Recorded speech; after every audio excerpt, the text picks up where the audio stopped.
Hey everybody, welcome back to Video Game Esoteric and a continuing series on the Steam Deck. More importantly, getting some of the best emulators up and running because this hardware is absolutely outstanding and having a lot of these games on the go is absolutely spectacular. Before we get too far involved, do me a huge favor, go down below, hit like, subscribe, that notification bell definitely helps us out. And if you feel so inclined to want to support the channel, we got a Patreon link down below as well. But the Steam Deck is an amazing piece of hardware, and Final Burn Neo is an amazing emulator that does a lot of systems similar to MAME, but they do it differently. If you want to play something like Capcom CPS 3 games, Street Fighter 3 here in 16:9, Final Burn Neo is going to be an absolutely outstanding option for you because let me tell you, original hardware for the CPS 3, it's going to cost a rent or mortgage payment for you. Let's talk about what we need to do this because Final Burn Neo emulates multiple platforms. Now I will say right off the top, I'm going to do a Neo Geo specific video next week because it is a lot more complex than most of the other systems. It's not too heavy lifting, but I want to talk about it separately. But you need BIOS files for some systems. You need one for Neo Geo and you need one for the IGS PGM. You'll see here in that neogeo.zip we have all of these different files, and I will go over those specifically in next week's episode. So if you're here for Neo Geo only, I think you should still watch, but you can kind of come back next week as well. But you'll see that we have all of the files that we're going to be testing today. Now what we're going to do is copy them from wherever they exist onto a USB stick. It can be a micro SD to SD adapter, doesn't really matter. As long as it's formatted in exFAT, you'll be totally fine. Once we get those files over, we're good to copy over to the Steam Deck. But here's a piece of advice, a little word of wisdom. Final Burn Neo and MAME are very sensitive to the ROM being correct. Before you transfer games over to your Steam Deck, I recommend just using RetroArch and trying to load something up, choosing the Final Burn Neo core. If it loads up on your PC, it's going to load up on your Steam Deck. If it fails on your PC, it's going to fail on your Steam Deck. So before you do all the work of transferring these things over, do yourself the favor and go ahead and make sure that they do boot on your system. This is going to save you 5 to 10 minutes versus making that mistake and just assuming the files you got were correct before you move them over to your deck. Trust me, it saves so much time. And like every tutorial I've shown, you're going to need some way to get these files over to your Steam Deck itself. I use a dock that has USB ports in the back. I'll leave a link in the description below. I don't make any money. It's not an affiliate link. It's just there for me to help you. But however you want to get those files into your Steam Deck, that's your prerogative. Just know that there's no USB port. You can just jam it in easily for that USB Type A. Once you plug in your drive, you'll see Mount and Open.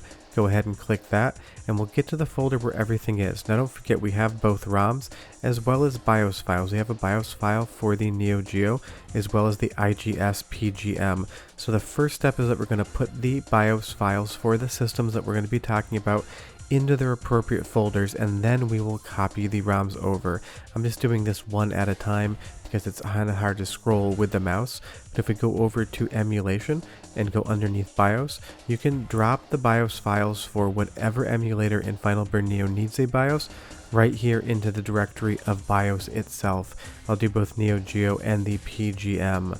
This way, when you try to load the ROM, it's going to have the BIOS file that it needs to be able to run that hardware. Now do keep in mind, not every system needs a BIOS file. Capcom CPS 1, 2, and 3 do not.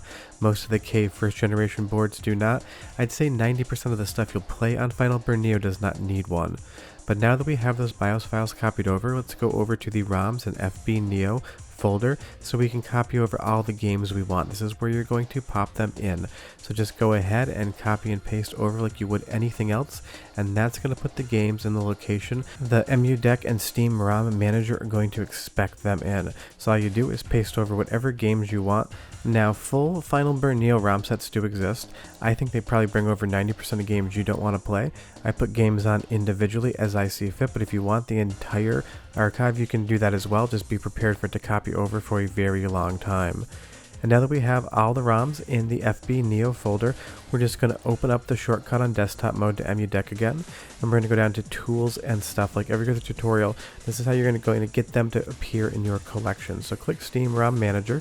It's going to give you that pop-up window. Just say yes, change the controls for a moment while you're using the application, so just read that message and keep it in mind. And when we're on this screen, so long as all your parsers are on, if you go up to preview and generate app list, it's going to read all the folders including the Final Burn Neo one, and it's going to populate the games. Now I will say that Final Burn Neo is the first time in all of these tutorials I have seen it not pull over artwork or not pull over the correct artwork. So you can get your own artwork, put it on that SD card or USB drive, and paste it in if you want. Honestly, I don't really care that much about the artwork being there or not, but if it's your feeling that you need it, you totally can do that. But just keep in mind that for some reason, Final Burn Neo didn't pull some stuff over. And you'll see the BIOS files, I put them in the ROMs folder for safekeeping. You don't need to do that, you can just leave them in BIOS. It's up to you, I just popped them in there in case I needed to move them around again. Hit save app list, and this is going to add all of these games that we just added into the ROMs folder into your collections on more of the handheld Steam OS look. From there, all we need to do is quit EmuDeck, and we'll return to gaming mode so we can start playing these games and talking about how to set them up. But you'll see under collections, we have Arcade, FB, Neo, and all of the games are here. Like I said, sometimes it doesn't grab the right art. That is not Neo Geo Cup 98, that is a different Neo Geo game completely. I don't know why it did that whatsoever.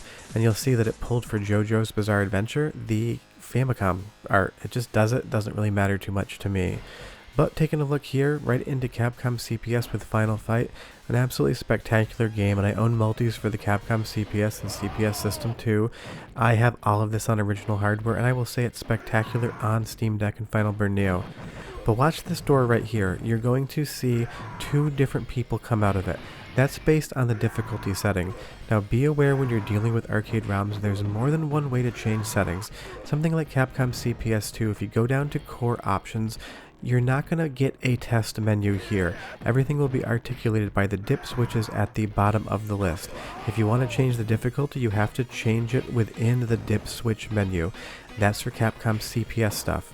When we go to CPS 2, we will have a test menu. We'll talk about that in a bit.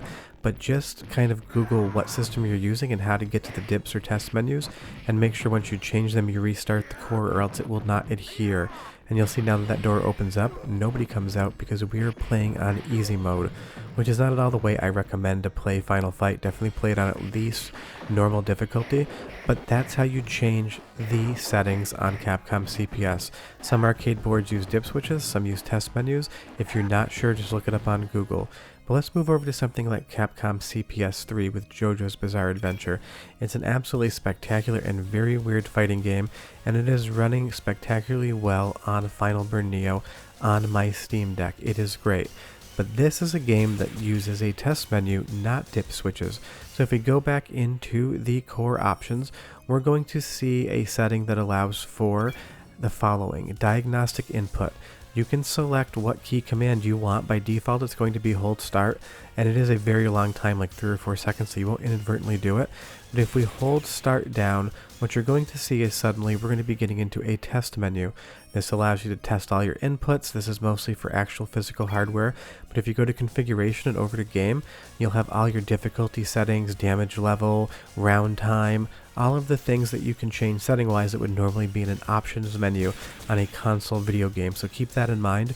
You're either using dip switches or you're using the test menu. I'm just saying this because I've seen it trip a lot of people up when they first get into arcade emulation, not knowing how to change the settings. But now that we have JoJo's Bizarre Adventure running, everything is running perfectly fine. Now I will say that the controller setup on the Steam Deck is quite difficult in my opinion for Capcom stuff, the 6-button layout, because you have 4 face buttons and the other 2 buttons that would be on an arcade stick or control panel are going to be mapped to these shoulder buttons.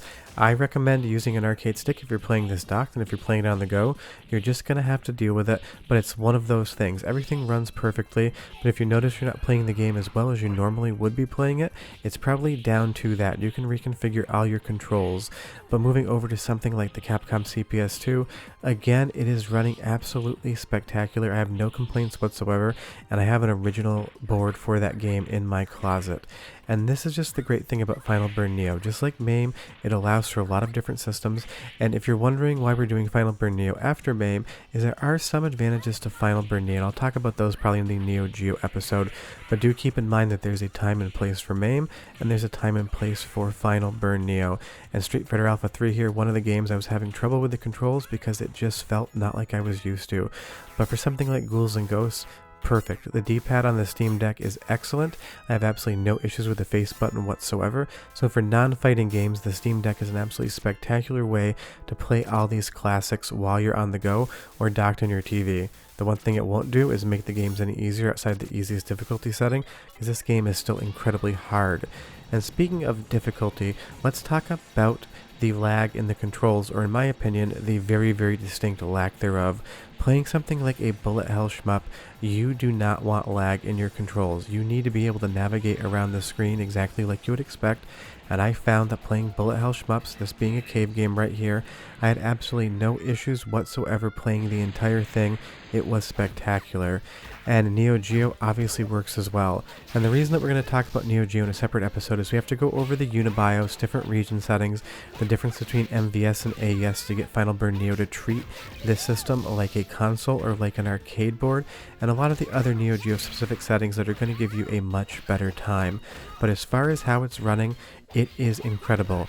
I own Geru Mark of the Wolves on an AES cartridge. I played it on Mr. FPGA, and in Final Burn Neo, this is a game that I played a ton, and outside of the control scheme being a little difficult because I'm used to 4 buttons in a row, it is perfection. And something like Pulsar, it doesn't really matter to me that there's not 4 buttons in a row. Everything plays well, everything controls well, there is no perceivable lag that I can tell. It is just exactly what you want, and trust me, if you want to emulate these games, you'll save probably $2,000 for Geru Mark of the Wolves as a cart, and I haven't looked at Pulsar recently, but probably $3,000 to $4,000 for a cartridge of that. And of course, because we have that IGS PGM BIOS in the BIOS folder, we have the entirety of the PGM library available to us as well. One of the other systems that takes a BIOS file. It is very similar to Neo Geo, but the games are spectacular. Demon Front is an absolute blast. I can't recommend it enough. And if you want to play an awesome fighting game that you've probably never heard of, Spectral vs. Generation is going to be a great game to play. There's just an absolute ton of fun to be had on Final Burn Neo, and it does handle some systems slightly better in my opinion than MAME. But if you follow this tutorial and setup guide, you will be getting Final Burn Neo running on your Steam Deck as well. And if I use the outro from No Man's Sky because I've loved this sky field, trust me, it is great for Final Burn Neo. If you have any questions or need any help, leave me that comment down below, and I will be back next week with a Neo Geo specific episode. And if there's other videos on Steam Deck you want to see, comment below and tell me what they are. Sure to that, I'll see you guys next time. Bye bye.